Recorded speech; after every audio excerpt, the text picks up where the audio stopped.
Okay, in this video we will have a look at the AssButt Exploder ship, which is at the Shattered Planet.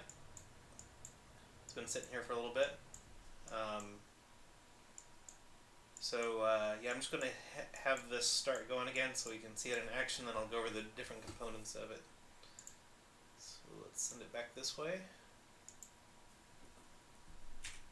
And I'm going to increase the speed just a little bit. I think we'll do this. Actually, not quite that much.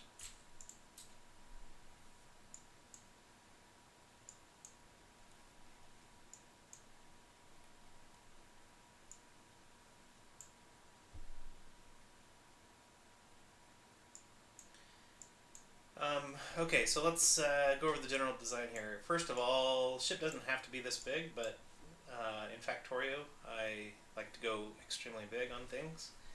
I didn't know what to expect when I set off. I kind of did this with no spoilers, but I knew it was going to be crazy because I did dip into this. I think I dipped a 500 million kilometers in initially just to take a peek, so I knew that much. But I didn't realize quite how it scaled. So if we look at the kills on 10 hours, we can see that it scales linearly as you go. I think I got to the point where it's like 32,000 per minute of one of these, but I could clearly see it scaling roughly linearly. So as the ship gets going again, we're going to spike up to here, actually a little bit higher than this because I just throttled this up a little bit. And yeah, so let's go over the ship design here. So we have a fusion power plant, 8 gigawatts. We have a row of legendary engines, although I'm not really using all of them. This is my throttle mechanism. I just throttle the, I think this is the oxidizer here. So I can connect a pipe here and here, and we see, and then it would end up going about 238 kilometers per second, I believe. But the ship is pretty stable around this, speed. So we've got fusion power plant, we've got throttle mechanism, we've got the engines.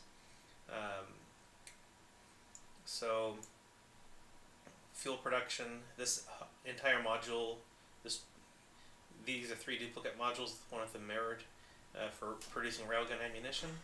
This can produce 7,500 railgun shells per minute, but it turns out we only need about 4,500.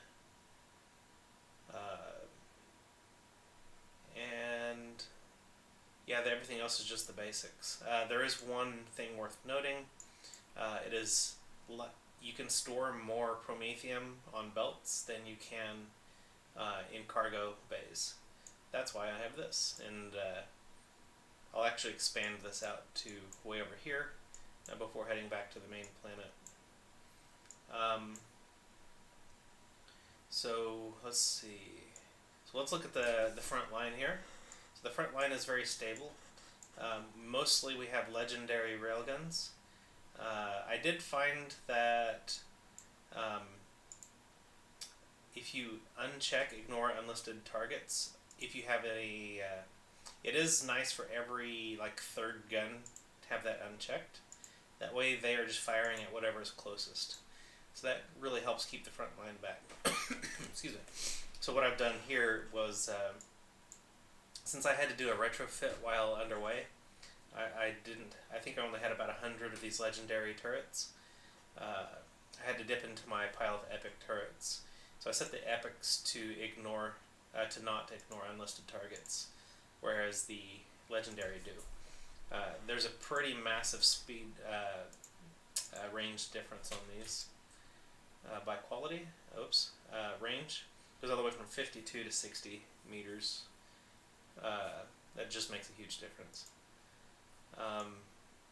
Similar, we've got these 1100 legendary laser cannons, or turrets, and you can see there's a massive range difference on those as well.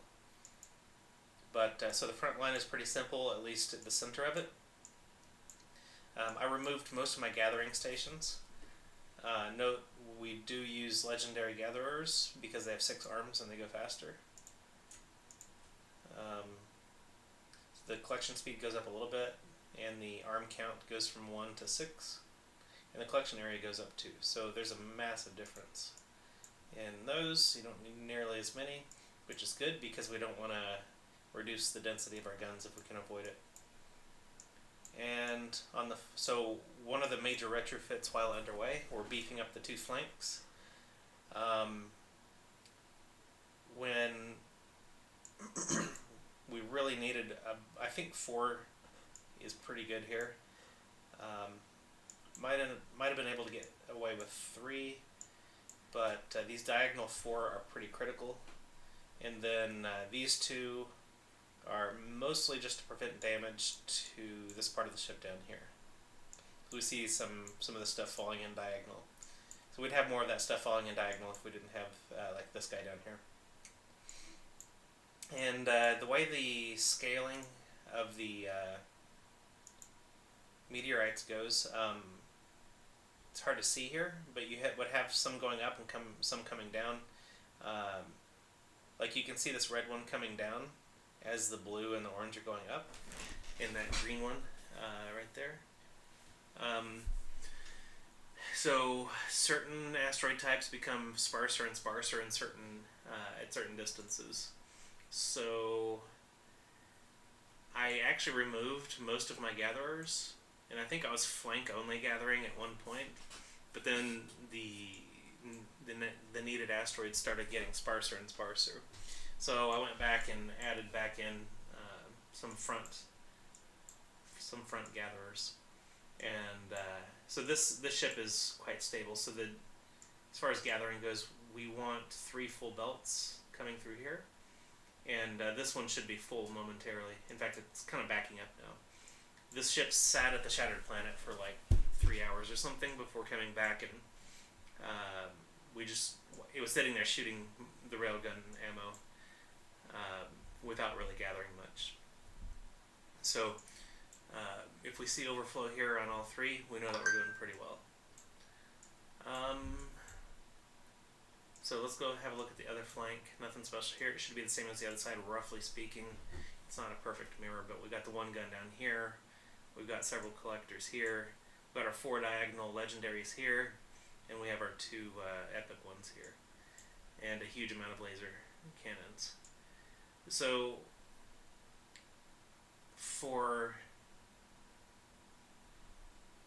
this is more than enough laser turrets. Don't really need more than this. I think I actually do have a little bit more on the west side there, but this is plenty. Is there anything we're saying up here? So yeah, this is my storage of Promethium. You can store 8 per square here, or you can store 20 in 16 squares with one of these things. So it's just the density is much higher here. Note you cannot stack these things, but you're able to fit 4 on each side of the belt per square, so that's not bad. Okay, so I think that shows us our defense, our collection. We can monitor our front line, just where all the puffy stuff is. And actually, let's talk about a little bit more about the defense here.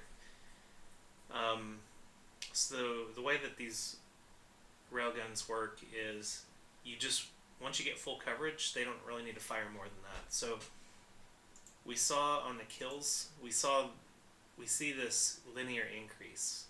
But if I switch to railgun ammunition, it's going to be pretty flat. So I'm going to go to items, railgun ammo consumption, 10 hours. Hang on. That's not. There we go.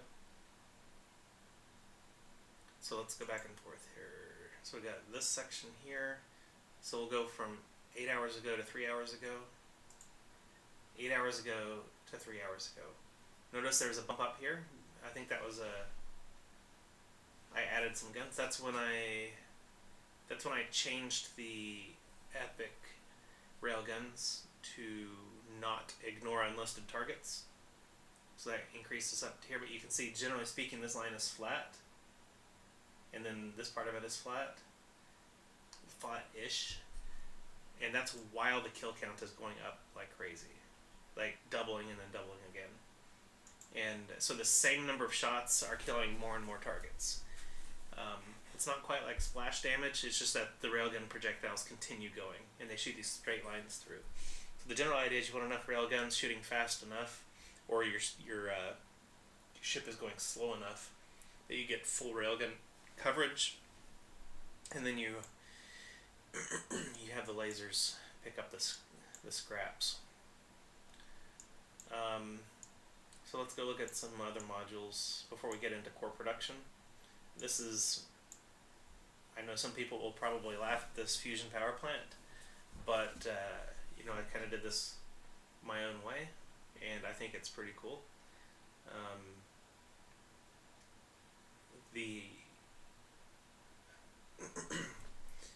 This just has one single cryo plant processing the fluids, and that's just fed out on both sides and then pumped right back in.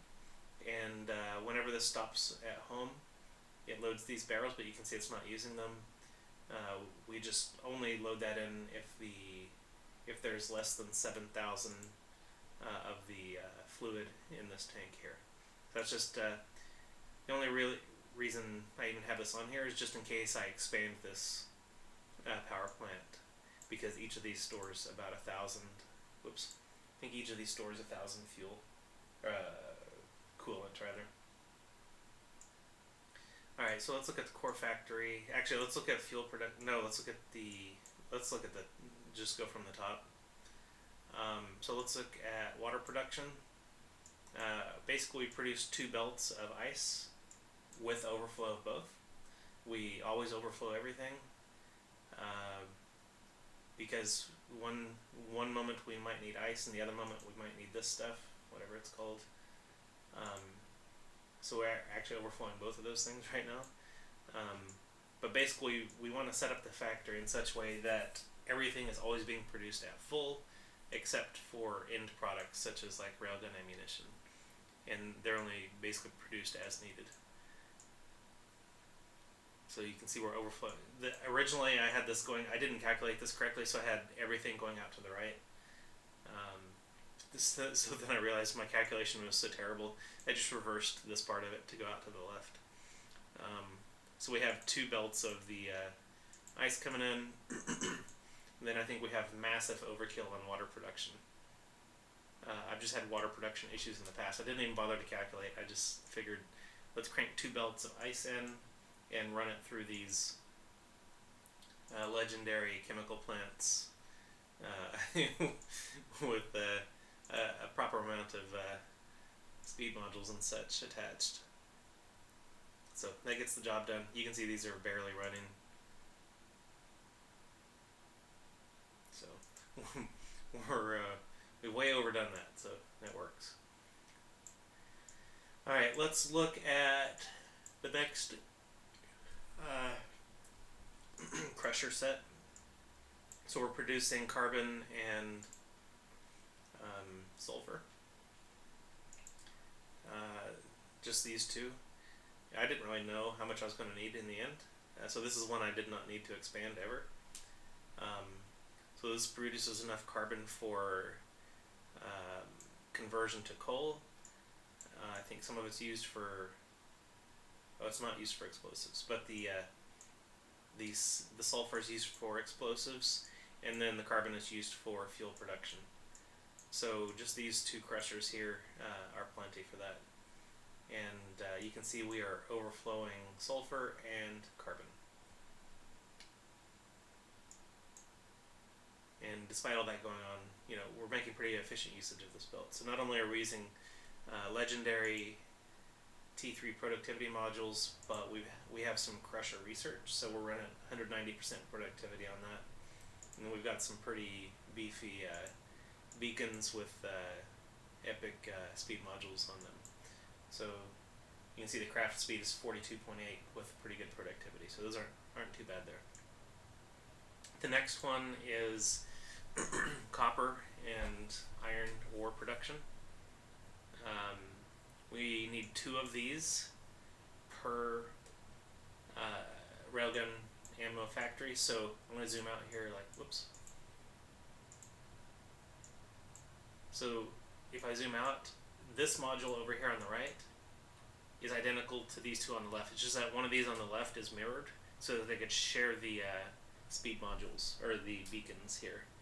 So this line of beacons is shared. So these are mirrored, so you can kind of see the input-output attached here. So let's have a look at, so these are all 3 the same. Each of the 3 has its own 2 crushers feeding in a full belt of 240 iron ore per second. So that's a turbo belt stacked 4 on each side of the belt. So we've got that. So one line of this metallic asteroid stuff is enough to run all 6 of these crushers. So we're getting 3 turbo belts of iron ore from 1 belt of input material. And then we don't need full belts of copper. These are plenty. So let's look at the railgun production. So we take our copper and produce, what we want is 1 full belt of copper coils. Actually 2 full belts. So we got 2 full belts, 1 going to each side here on the railgun production. You can see we just have a column down below them of the railgun ammo. And these have never needed to run full speed. Let's see. You can see we're actually, the railgun production is running about full speed right now, so let's see what that is. Okay, so yeah, this is unusual.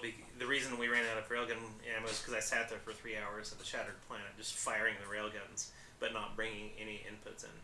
So this is what, I designed it to go at 7.5K per minute, and it looks like it's slightly exceeding that, so that's not too bad. This is what it looks like when it's running full, but we don't spend that much. Most of this ship will spend, going any speed, is about 4,500 per minute. So I could probably just delete one of these entire modules and delete 2 of these. But I don't know. I think it'll be kind of nice getting rid of this side one, actually, and just going with these 2 here. But I think it's important to go overkill on ammo when you're not really sure what you're going to encounter. So that's the copper coil production. We have 2 full belts of that, roughly speaking. Eventually,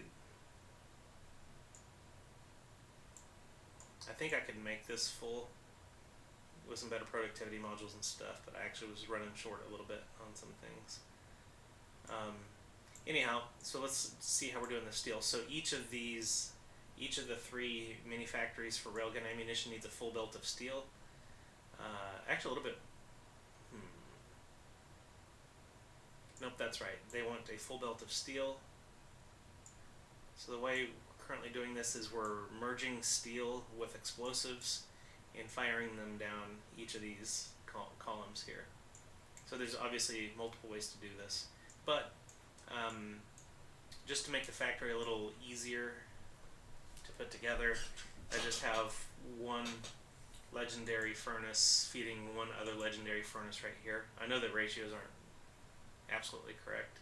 It's honestly a little bit hard to get ratios correct because we have steel productivity kind of high. So steel productivity is running at 228, and we're only running 50% productivity on the iron bar furnaces. But anyway, this gets the job done. And yeah, so that's just duplicated 3 ways here. And we merge the output here, and we store up to 23K in here with this little circuit right here. And so it's still backing up but we are producing more than we're using. So in the last 10 minutes, or let's say in the last minute, we produced about 8,000 and we consumed 4,800. So we're building up a reserve as we go. Alright, let's look at fuel and oxidizer. Actually, I guess we can look at explosives. It's pretty straightforward. We tap into our water supply for this, and otherwise we just need coal and sulfur. So coal is produced here with sulfur and carbon, I believe, and water. And but yeah, that same water supply up above that's barely running is supplying coal production, explosive production, and fuel and oxidizer production. So I guess we can go over here and see when that's actually working. So we're using 8 Epic productivity modules and only T3 speed modules, just because honestly I was running low on the better speed modules. I've since beefed up my speed module production a little bit over on Fulgora. It's a little bit painful because it requires some materials from Vulcanus, but it's going a lot better now. So I could definitely do some improvements now. This is overkill on explosive production. As you can see, this one has 2,000 products finished, and this one has 1.2 million. So 2,000, 2,000, 5,600, 73,000. So I could just super safely delete 2 of them. But again, I don't like to mess around with explosive or ammo production. It's never fun being short on ammunition. Otherwise, we have fuel and oxidizer. Nothing too crazy to report here. 4 modules is more than enough. And here's something I learned with this ship. Apparently, because I was under the assumption when I made this ship that there were no limits on the fluid system, so that if you wanted to put something into the fluid system, it was instantaneously everywhere within that system, which was unlike Factorio 1.0 or whatever the pre-space age version was. But it turns out there is a hard-coded limit of 4,500 fluid per output port. So these, when we're running full speed, like if I unthrottle this, or throttle this all the way up like this, so that'll cause these to be running faster. And so, I mean, it's running down. It's kind of hard to tell right now. Anyway, long story short, even though these aren't full, the issue is we're being throttled by the 4,500 fluid per second limit. It's kind of hard to tell what's going on with the FPS being so low. This is a pretty beastly computer. But it is my understanding, and it was the same on standard UPS, but yeah, just the output gets full, which is kind of ridiculous considering there's space available in the system. So I don't know. I've removed some of the speed modules and productivity modules from this just because they can't. There's too much output. All right, so I'm gonna unthrottle this. Although we should go up here and see the chaos that I just caused. You can see the front line pushes in a little bit when we go that fast. But this will slow us back down in a moment. It takes a second because the engines need to burn off their excess oxidizer.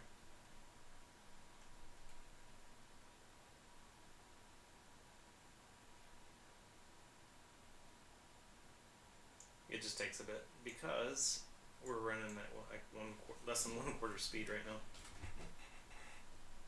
Okay, is there anything else interesting on this ship?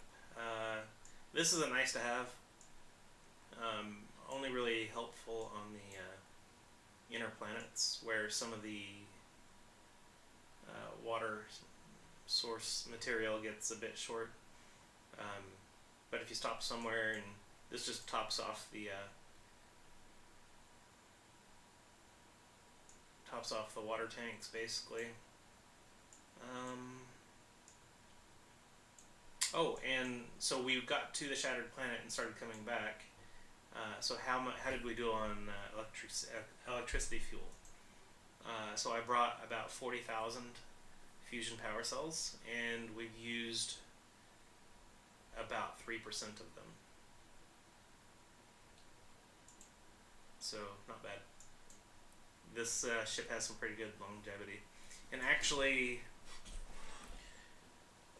if we got into a pinch, we could reduce power consumption, reduce our speed, and actually construct, I don't have any on the ship right now, but we could use source materials to construct a shitload of not only solar panels, but if we needed extra space platform foundation, you can build those with source material, because we have 3 full steel belts of production capacity.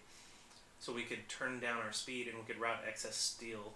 And as you saw, we have a shitload of copper cable production also. So we could actually just use the excess of those to produce like an infinite amount of the space platform stuff.